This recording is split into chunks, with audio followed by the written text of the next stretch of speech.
Alrighty, so these are some more urban legends. Believe them if you want. They're a little strange, but let's get to it. A friend of a friend had a grandmother who was a little bit dotty, as the family liked to say. One day after bathing her miniature poodle, Pierre, Grandma was prepared to towel dry him when the phone rang. It was her daughter calling to remind her that they had arranged to meet for lunch a half hour earlier. Grandma apologized for being late and said she'd be there as quickly as she could. As she began drying Pierre's fur, it dawned on her that there was a quicker way to do it: the microwave. So she put her beloved pet inside the oven, set the dial to defrost, and switched it on. A half a minute later, as Grandma was putting on her coat to leave, she heard a muffled explosion in the kitchen. Pierre the poodle was no more.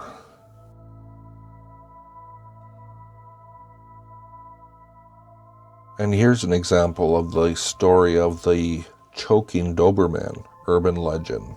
Like I said, you can believe it if you want. I'm sure it may have happened, but let's get to it.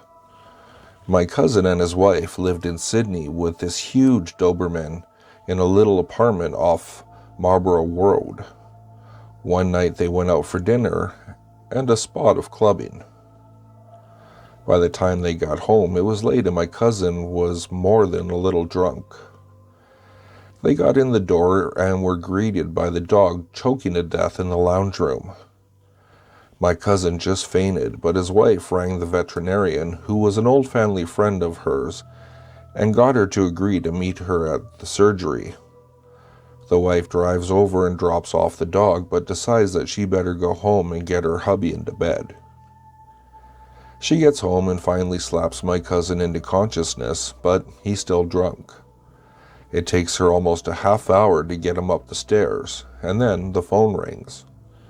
She's tempted to just leave it, but she decided that it must be important or they wouldn't be ringing that late at night. As soon as she picks up the phone, she hears the vet's voice screaming, "Thank God I got you in time. Leave the house now, no time to explain." Then the vet hangs up. Because she's such an old family friend, the wife trusts her, and so she starts getting the hubby down the stairs out of the house. By the time they've made it all the way out, the police are outside.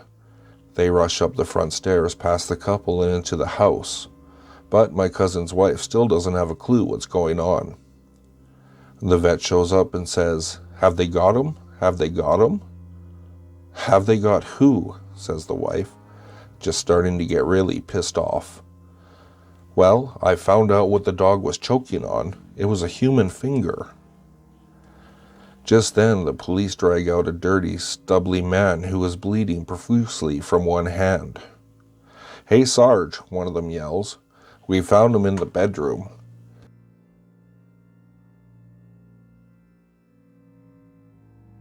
So this one is an urban legend known as the dead boyfriend. There's many examples of this one, but I'm going to read one that I haven't heard before, which is kind of interesting.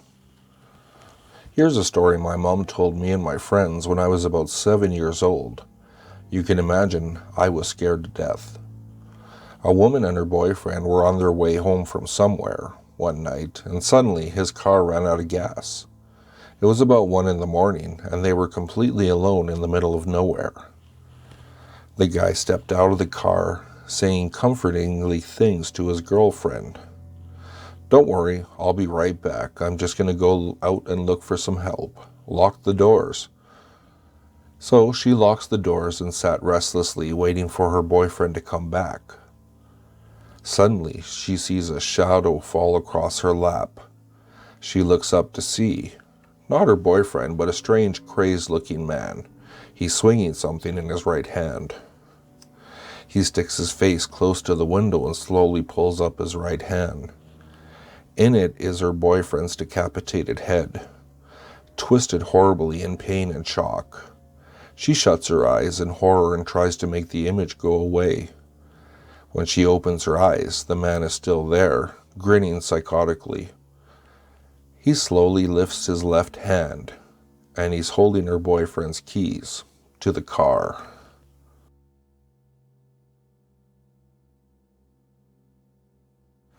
The next urban legend is known as "Aren't You Glad You Didn't Turn on the Light?" or "The Roommate's Death." Often it's told in urban legend style as if it happened to a friend of a friend at a nearby university. You might be worried that it's a recent incident and a serial killer may be stalking the campus. So let's get to this one as well. And like I said, it could be true. It could be just an urban legend. Two doormates in college were in the same science class.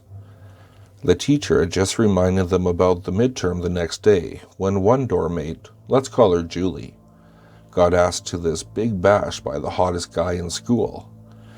The other doormate, Meg, had pretty much no interest in going, and being a diligent student, she took notes on what the midterm was about. After the entire period of flirting with her date, Julie was totally unprepared for her test, while Meg was completely prepared for a major study date with her books. At the end of the day, Julie spent hours getting ready for the party while Meg started studying. Julie tried to get Meg to go, but she was so insistent that she would have to study and pass the test. The girls were rather close, and Julie didn't like leaving Meg alone to be bored while she was out having a blast. Julie finally gave up, using the excuse that she would cram in homeroom the next day. Julie went to the party and had the time of her life with her date. She headed back to the dorm around 2 a.m. and decided not to wake Meg. She went to bed nervous about the midterm and decided she would wake up early to ask Meg for help. She woke up and went to wake Meg. Meg was laying on her stomach, apparently sound asleep. Julie rolled Meg over to reveal Meg's terrified face. Julie, concerned, turned on the desk lamp. Meg's study stuff was still open and had blood all over it. Meg had been slaughtered. Julie, in horror, fell to the floor and looked up to see, written on the wall in Meg's blood, "Aren't you glad you didn't turn on the light?"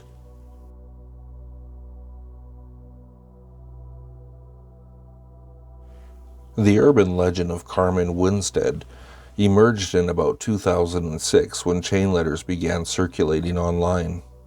Some letters are written like dramatic news accounts, and others in the voice of her ghost. All of them relate to the same sad tale of a teenage girl who was pushed down a well to her death. So let's get to this story. This spooky tale first showed up on social media sites like MySpace and email, but over time, versions have appeared elsewhere online, like this version that was posted on Google Plus in 2014. Hi, my name is Carmen Winstead. I'm 17 years old. I am very similar to you. Did I mention to you that I'm dead? A few years ago, a group of girls pushed me down a sewer hole to try and embarrass me. When I didn't come back up, the police came. The girls said that I had fell and everyone believed them. The police found my body in the sewer. I had a broken neck and my face was torn off. Send this message to 15 people after you read the whole message, if you value your life. A boy called David received this message. He just laughed and deleted it. When he was in the shower, he heard laughing, my laughter. He got really scared, rushed to his phone to repost this message, but he was too late. The next morning, his mom entered his bedroom and all she found was a message written in his blood saying, "You'll never have him back. No one has found his body yet, because he is with me. Send this to 15 people in the next 5 minutes, if you don't want your fate to be the same as David's. Your time starts now." The story is true. You can research it on Google.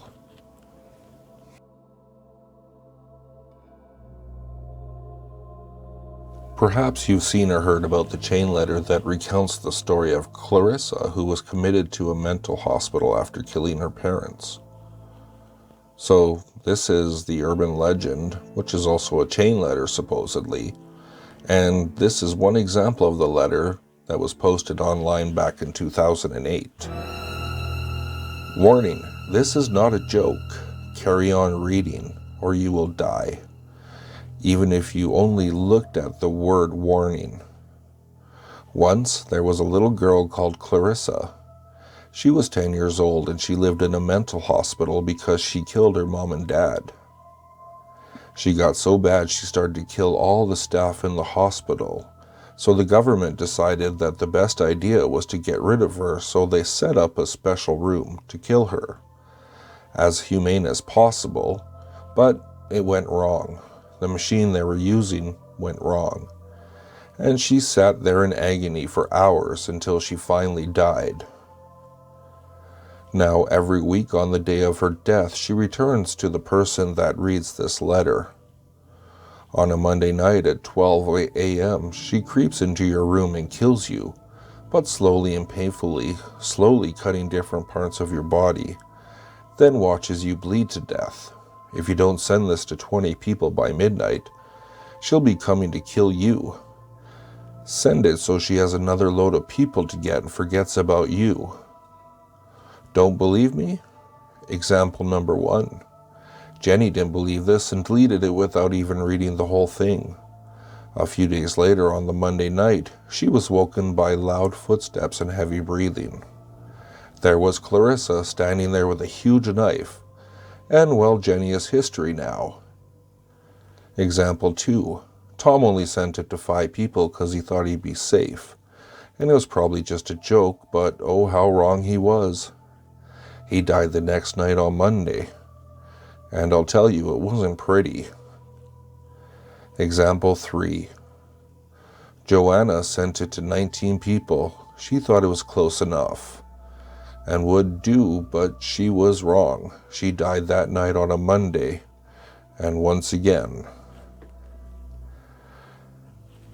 So that was a strange one. I don't really know where to go with that one, so I'm going to end this one with just that.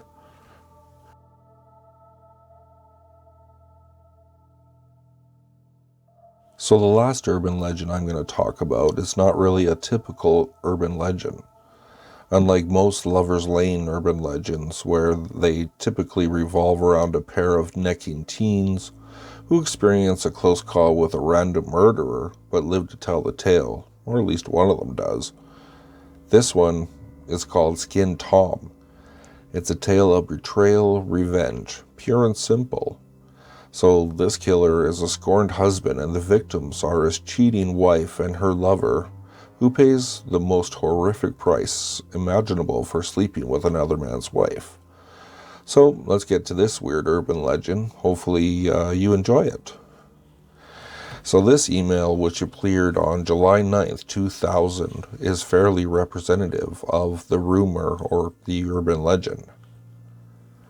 Where I live, semi-rural East Tennessee, we have our very own version of Freddy Krueger. He's known as Skinned Tom.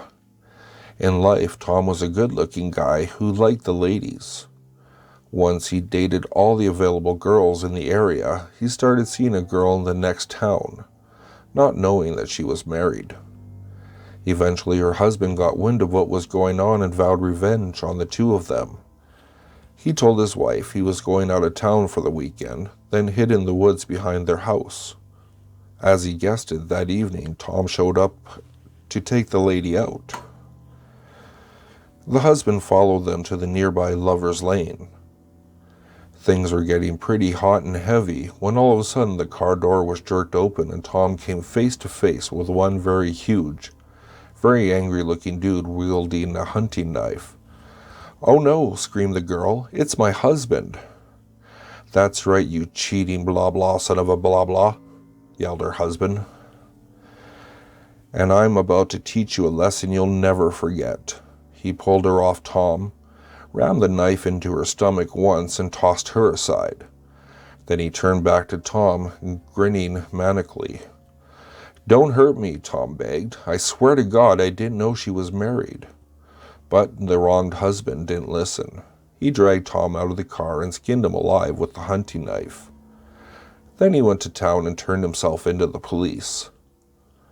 When the police arrived at the crime scene, they found the woman, who was miraculously still alive, but Tom was nowhere to be found. They say he's still hanging around Lover's Lane, waiting to catch a couple and teach them the same lesson his girlfriend's husband taught him. He's described as a bloody skeleton in 20s clothes, carrying the knife he himself was skinned with. All the teenagers around here grow up hearing, "Don't go to Lover's Lane if you don't want to be skinned Tom's next victim." To me, it sounded like a crock, like something parents and cops made up to keep their kids from going parking. But still, you won't catch me around there.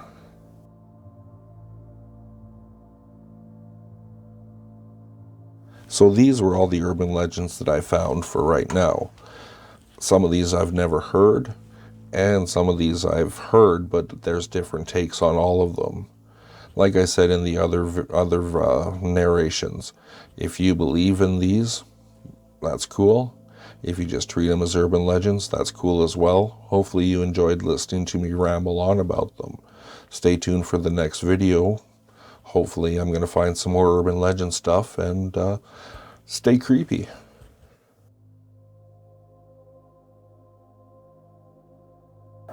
If you like what you heard, please like, subscribe, and share with your friends. If you'd like to, you can follow me at Twitter. The handle is @FuzzyPantaloons, and I'll see you all next time.